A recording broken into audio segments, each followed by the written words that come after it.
Yeah, join.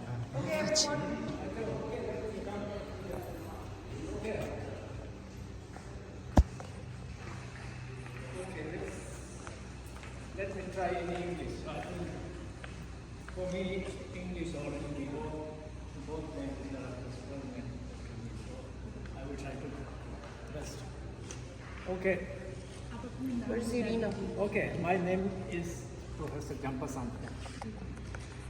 Where's Irina? She went to the restaurant. So the building what you see is very different, I think, because first the architecture, the architecture of this building is the architecture of Tibetan Buddhist monasteries.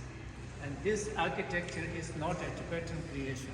This architecture was based on the Indian Buddhist monastery or viharas in the ancient India. So first you must know that this is because today, unfortunately, we don't see or we don't have any ancient Buddhist vihara or temple, so we do not really know what was a Buddhist architecture. We can see the ruins of the Nalanda University, Vikramshila University, which is stretching over 15 or 10 or 15 kilometers, but we can only see the base ruin. And we cannot imagine we cannot understand what could be the architectural style of those Buddhist monasteries. So therefore, this is the living tradition of the Indian Buddhist architecture, which was based. The first Tibetan monastery built in the 8th century, named Samya Monastery, was based on the Vikramshila Monastery in Nalanda, in Bihar, which is about, I think, 20-30 kilometers from Nalanda University. Vikramshila, we can see ruins of just a few broken bricks of what is called the magnificent monastery, Vikramshila. So the first Tibetan monastery built in Tibet was based on the architecture of the Indian Buddhist vihara, and since then we have kept intact the Buddhist architecture in Tibet, and most of the Tibetan monasteries you see here and there. Even here also, if you see the buildings outside, this is a Tibetan architecture which is based on the Tibetan monastery architecture, which is, of course, it has its origin to the ancient Indian Buddhist monastery. So first architecture, you see this on the column, you just see the human face like that. It is called Kirtimukh in Hindi, you know that? In Kirtimukh. And even today, if you go to the ruins in Sarnath or here in the museum, you can see the Kirtimukh, the column on the top of the pillar. Even today, it's a broken piece. So therefore, first, the building and the architecture, what you see, this is the living tradition preserved in Tibet of those ancient Buddhist monasteries in India. So that's one architecture. So this is about the architecture. And then second, I'm going to tell you that because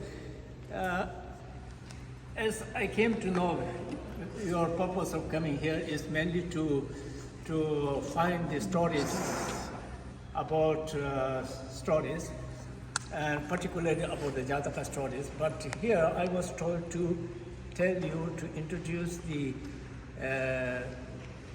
pictures and paintings which is in our campus. And most of them do not fit in your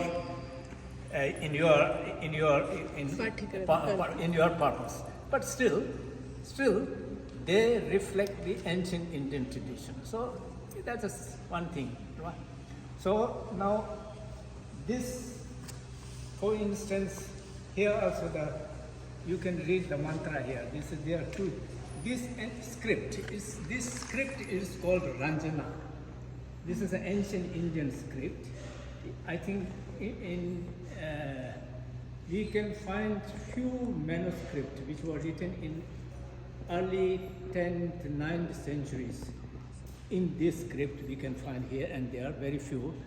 But I don't see this manuscript was in use in India since from 10th or 13th, 14th century in India. But even today, this script, Ranjana script, is in use in Tibet and in Nepal.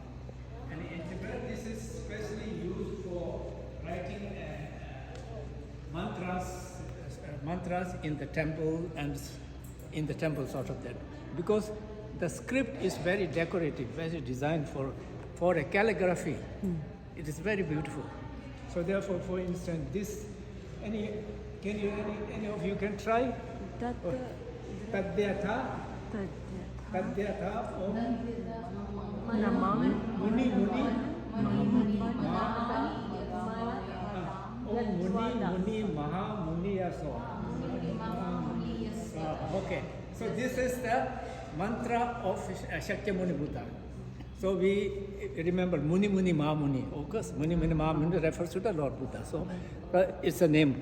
So Tadyatha means Buddha. So this is a mantra of the Shakyamuni Buddha, and so of most of the Buddhist countries, especially the minor tradition, Tibetans and the Indian Himalayan regions, we always recite this mantra. And next one, can you try? Om Mani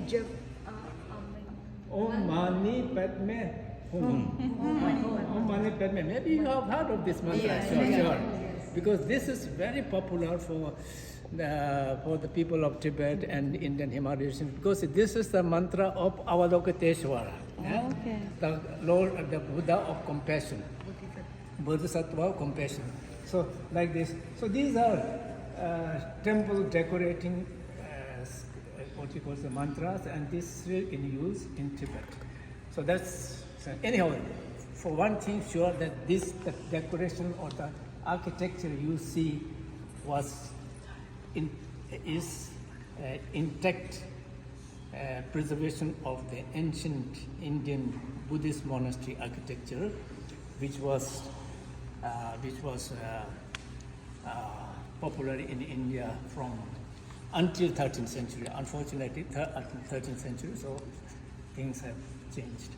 But so this is still, we have kept it very intact. And then